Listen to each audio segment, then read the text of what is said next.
Hey everyone, it's the fifth Praxis value that we're talking about today, and uh, so I wanted to look back at where we've been over the last few weeks. And so, if you look over, we've talked about we are people who can talk about anything, people who can eat and drink together, people who are generationally rich, and people who welcome everyone. And we asked the question today: what does that mean? What do those four have in common? And we talked about community. We talked about uh, that they all are people oriented, and I thought those were really great pieces. What I really liked that we talked about is that it all involves the table. It all involves we're coming to the table, and what does that say about the people who are sitting there? And not just the table on Sunday mornings, but also in our Praxis groups as well. But that for a minute here, we're going to look at kind of a step aside from that. So when you see our four values up to this point, they've all countered around the table. But now, when you see these next two, the one we're talking about now and the one we're going to talk about next week with Russ, is that it's actually we're going to move beyond the table. We're going to move to not only happens what here, but also what happens in our relationships when we grab a coffee, when we grab a meal, when we sit down and talk about our lives with a counselor or a mentor, or we go and grab a beer with someone. It doesn't matter where we're at, but that we grow together. And that's what the value we're going to talk about today. And so our value, let's go ahead and look at this, is that we will hone our ability to hear what Jesus has to say to us through the Holy Spirit in our lives and to put his words into practice, and we help others do the same. We cooperate with the work of the Holy Spirit is doing in our lives and to help us become the people who he has already made us to be in Christ. We make disciples who make disciples. And so when I see that we are someone who makes disciples. That, to me, we are someone who is on a journey. We are on a path. We're on a relationship with Jesus here. Our faith is not a beginning and an end point. It's a story. Our relationships are stories. We have memories that are stories. And I love a good story. Don't get me wrong. I love watching Star Wars or, talking about some other great stories here. But when we think about our faith, we can't think of an end point and a starting point. We have to think about a faith journey.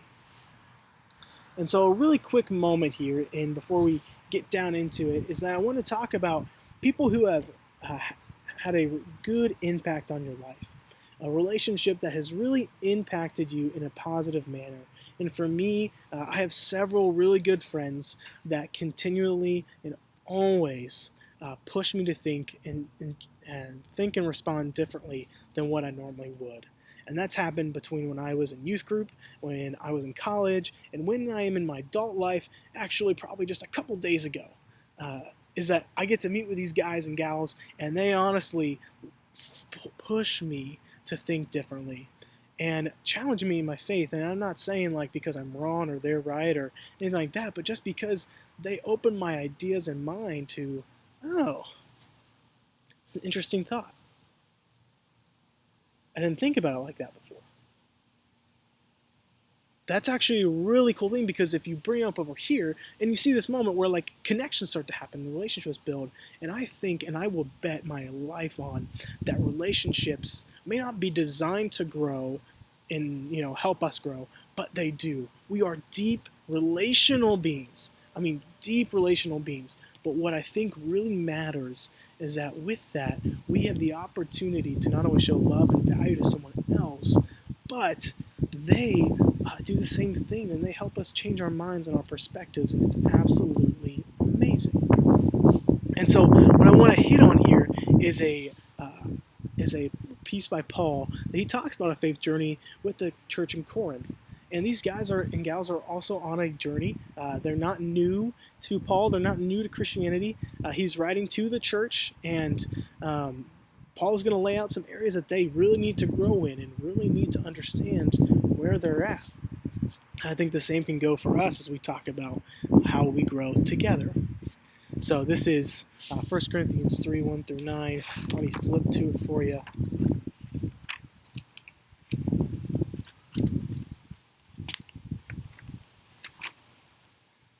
All right. This is 1 Corinthians 3, 1 through 9.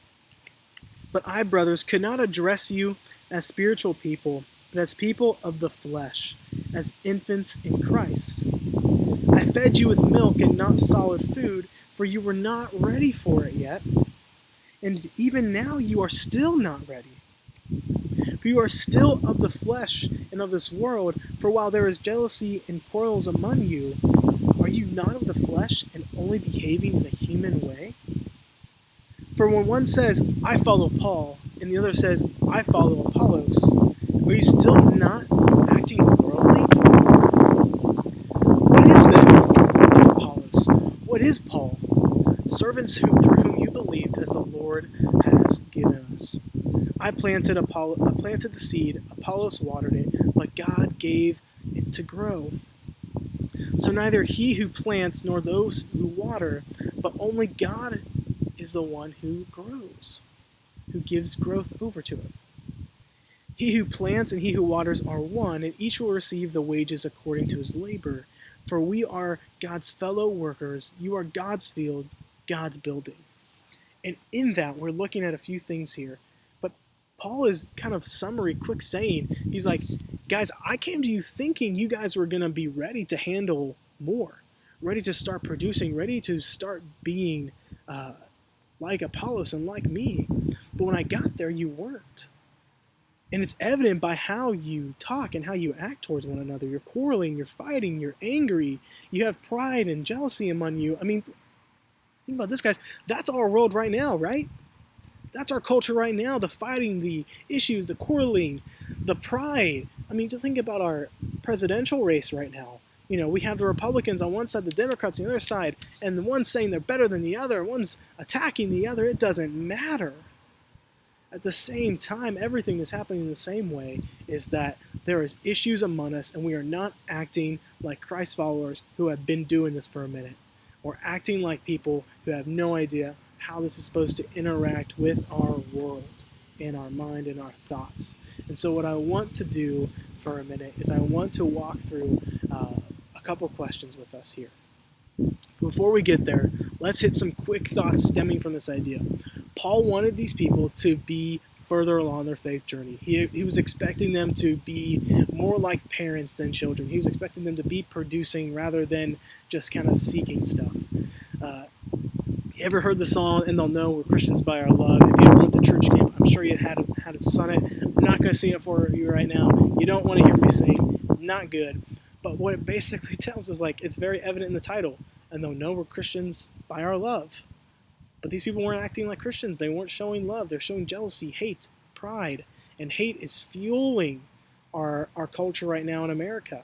Hate is fueling Christians to start acting like non-Christians. And I'm not saying, because all non-Christians are hateful, but what I'm saying is that there are points in this moment where our world is taking over how we act and respond to people, not Jesus. And so, look at this. I follow Apollos. Look at me. I'm amazing. I follow Paul. I'm great because I follow Paul. It's the same thing. People are more concerned with their ideologies and their status than rather the mission that they've been setting up to. Paul wrote that they're all for one here.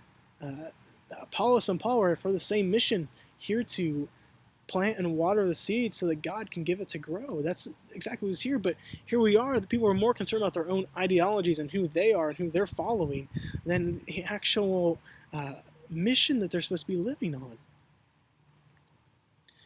And Paul, it was really interesting because there's several verses where someone's like, who is Paul? Who's Apollos? Or what is Apollos? What is Paul? And when you use the word what is, it's rather than talking about them as humans, which is what he's not trying to do. He's not trying to talk to them as humans. He's trying to talk about it's like our function. Our function is to plant the seed, to water it. Now, I have some plants in my garden bed at home. We have some awesome friends who planted them for Marky and I when we were out of town, and it was amazing. Really nice that they did that. But here's the deal is that now we have a responsibility to take care of them, which is not a big problem. I mean, I should enjoy that, right? But what I'm trying to say by that is there's more than just planting the seed. Water needs to happen because on a hot summer day, I could easily say, whenever it rains, the plants will get watered. Whenever it rains, they'll grow whenever. But I don't have to water it because at some point it will rain and it'll be fine. That's not how it's going to work, right? Those plants are going to easily die, and weeds are going to overtake them and take over the garden bed just like they did years prior. But what's changing is that now I know that I have to cultivate this piece by watering it. We hear the parable of the sower where, cast the seeds on to the nice, good soil, or cast on the rocks, and you see where all this problem. But our duty as Christians is not just to plant seeds. It's also to cultivate relationships, and that cultivating is that watering.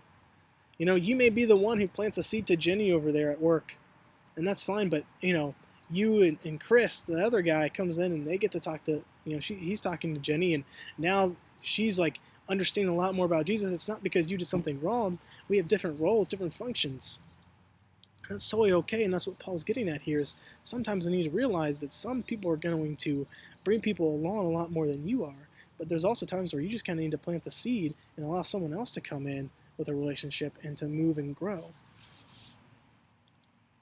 And he points back to the mission. He points back to allowing God to do the work and take the stress off of us of being the one who's playing God in all of this, is that we can't change someone's perspective. We can't change someone to be a Christian. And if you're really forcing someone to be a Christian, then you're not really acting in the way of Christ either. But what he's saying here is plant the seed, water it, spend time. Don't just be a missionary towards people's own hearts, but truly love people around you and in your community and be a good neighbor. We can plant more seeds by yelling at a street corner, sure, but when we get down to having relationships and watering and cultivating those environments and those relationships, then we actually start to see spiritual growth and physical growth. But my question to you, and obviously you can't talk back to me here because you're watching me on YouTube or wherever you're watching this, but my question that I've been wrestling with is, what is spiritual growth? What is spiritual growth, and how do you measure that? Pause for a second and think about that. Don't just give me a quick answer, but think about it. What is spiritual growth, and how do you measure that? And then, I started to think if you look at physically, physical growth, I could grow taller when I was in adolescence. I went from a short 5'4" to a 5'9" in height, which, is obviously short to average, whatever you want to call it. But, I physically grew.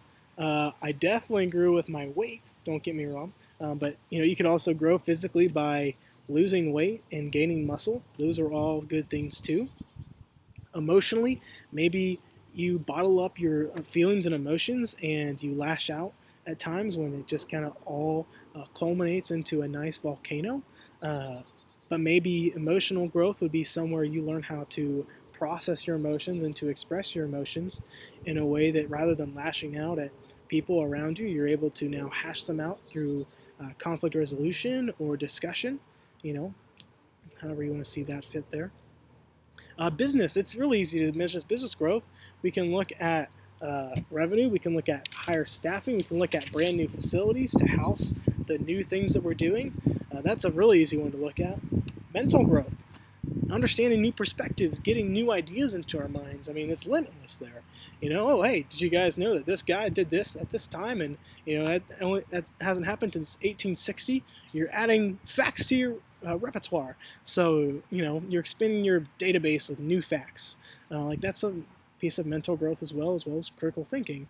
But how do we grow spiritually? How do we grow spiritually? Because it's frustrating to me because I love math. I ended up actually proposing to Marky based on a math equation, which is a very big nerdy thing. It just had to do with certain days and times and everything like that. And it all core-aligned and it was great. It was amazing. But I love math so much that I took more than I needed to in high school because it seemed easy to me. Problem solving, etc. It was easy to go A, B, C. This is how I do it. Oh, here's the answer. Done. Loved it. But I can't do that with spiritual growth. Because the moment that I try to put a percentage, a number, a step on my life and my spiritual growth, I start to fall down the dangerous path, because if I'm not at that percentage the next week or the next month or the next year, I feel like I'm failing. And I don't think that's the point that Jesus has for us here. And it's almost like faith is not a calculation or a mental certainty, more it's a journey. And I like this idea that it's more of a journey of like of a trail on Red River Gorge. If you've ever been, beautiful natural bridge is absolutely beautiful, but they have some really good trails. And when I was a 7th grader, I got to really have some fun. Go down as, first time I ever backpacked, so carrying everything on your back and camping, and it was great. It was amazing. But 7th grade Greg and a couple buddies somehow led the group while we were kind of in the middle of a rough part. Marky, my wife, was on the trip, is a little bit older than me, thinking that I was a very annoying 7th grader, which I was. Don't get me wrong. I know that I was. But what we got to do is me and a couple other guys, we just start walking, and they told us, hey, you'll know to take the steps that will lead us up to the next place we have to go.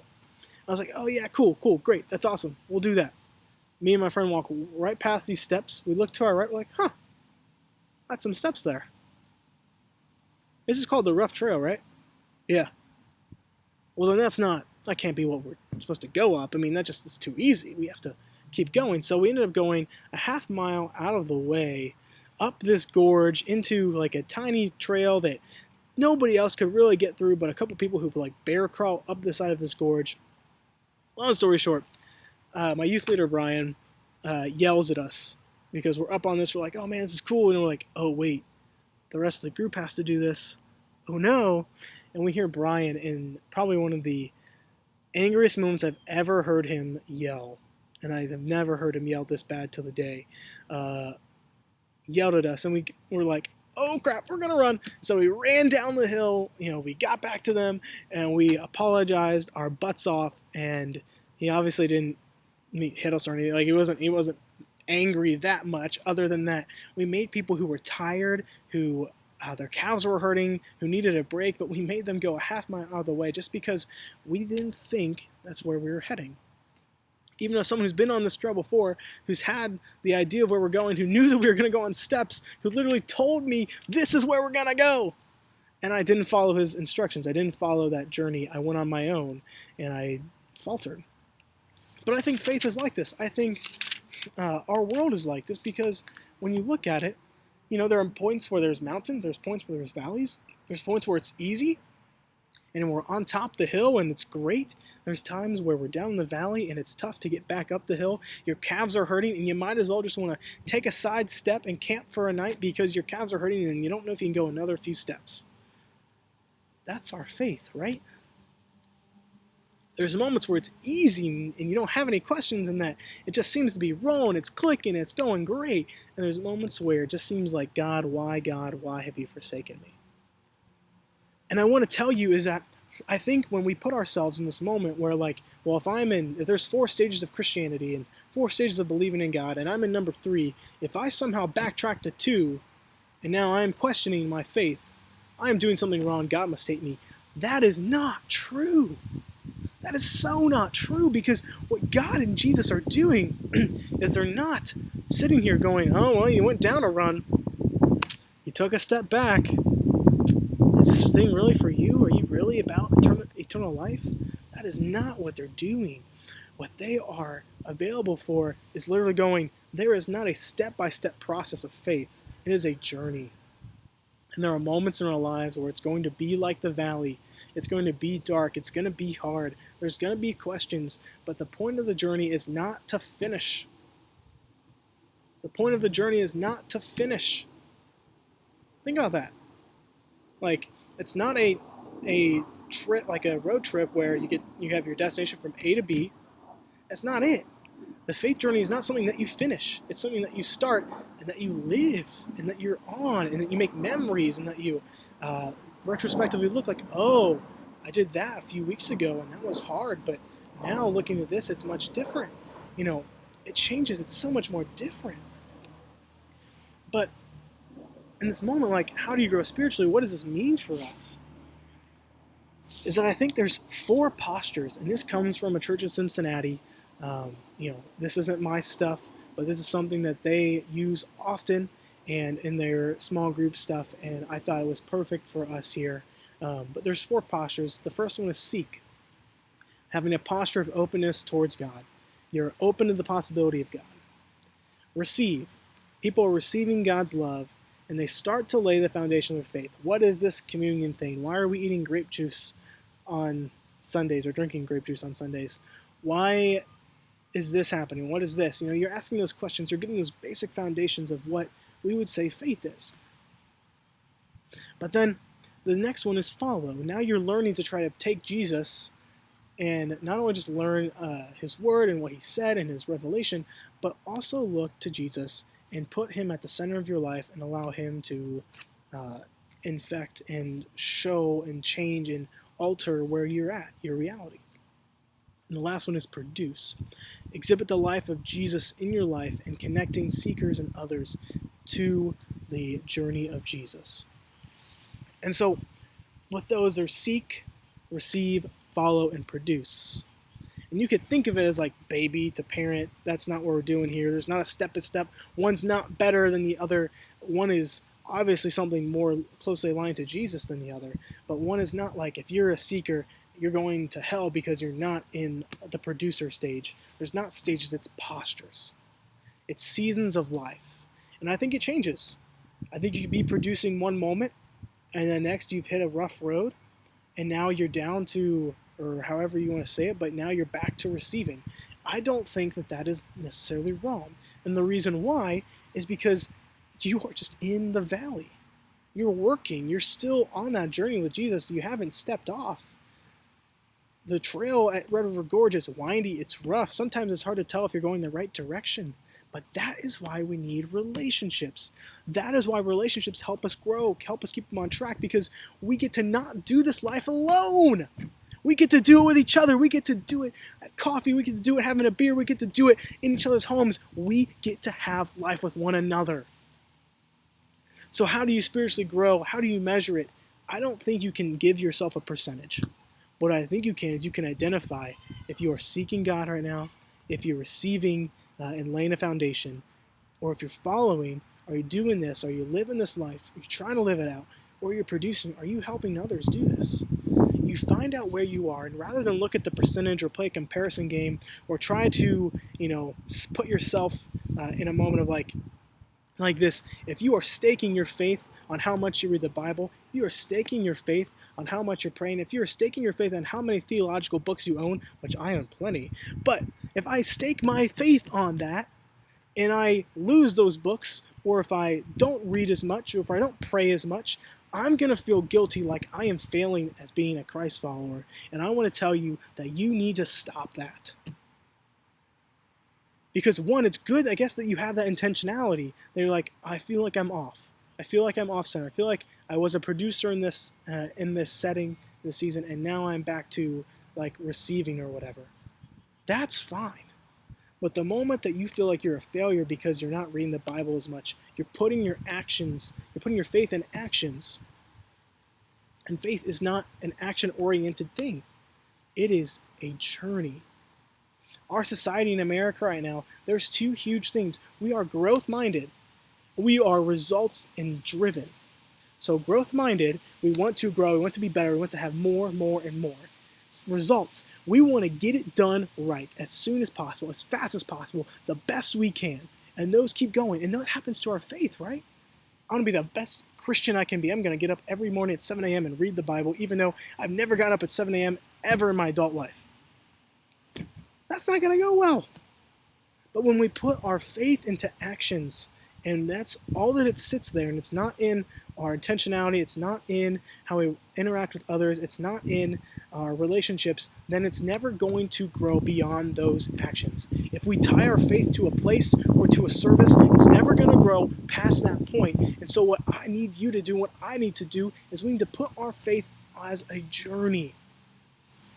Understand, are we seeking right now? Are we following? Are we receiving? Are we producing? Where are we? And I'm not going to give you a 1 to 4 step on how to get to the next place. I'm not going to give you a bunch of list of spiritual disciplines for you to go do, even though spiritual disciplines are amazing. Reading your Bible is amazing. Praying often and early is amazing. What I want you to do is to notice where you are.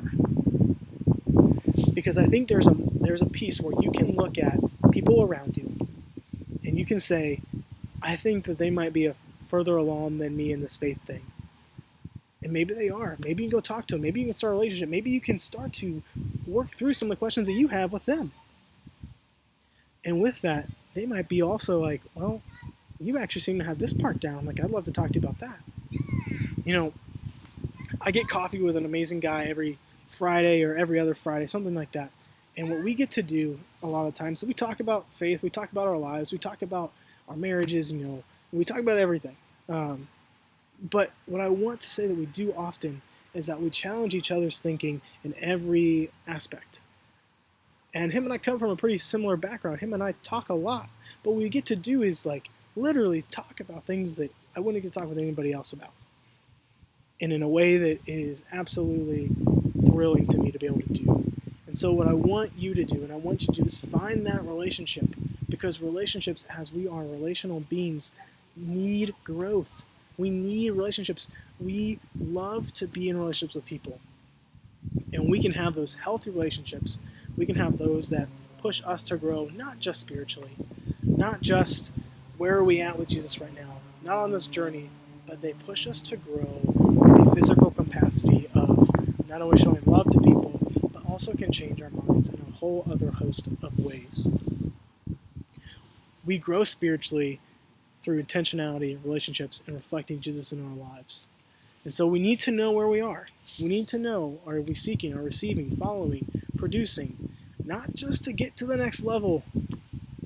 I'm not here to get you from seeker to receiving, to following, to producing. I'm not here for that. You're not here for that. I'm here to come alongside of you on this journey, put my arms around you, and say, we grow together. Stop walking this journey alone. Stop walking down into this valley by yourself. I'm heading down the same way. Let's get together. Or hey, I'm about a quarter mile ahead of you on the rough trail. Like, let's talk. Let's get together. I've been there. Let's talk through before you go on there. Let's spend time in relationships that help each other grow. And looking at the table, looking at people who are generationally rich, looking at people who can talk about anything, who eat and drink together, all of it. Welcoming everyone, all of it. Bring that idea into how we grow together. Because when we do that, we not only reflect the kingdom of God, but we also show that Jesus, we're being those followers, we're being Jesus. We're showing that Jesus is our ultimate intention, that he is the one that is in the middle of our hub and everything else is flowing. And so what I want you to do today is not try this 1-2 step thing, not try to, get to the next level. Relax. Your journey, your faith is a journey. Your relationship with God is a journey of faith. And relationships take time. Faith takes time. Journeys take a long time. This one is not intended for us to end. This one ends when we get to be with God for eternity. And I'm not just talking about, when he comes back and we're allowed to see this earth restored. I'm not talking about, when some of us pass away and go see Jesus. I'm not talking about that. I'm talking about we don't get to end the journey. And we don't really get to decide where the mountains are, where the valleys are. What we get to do is walk on it. And we get to walk on it with people when we choose to. So what I'd like for you to do is find that person, find that group, find that place that provides community to where you can not only be vulnerable and open, but be the relational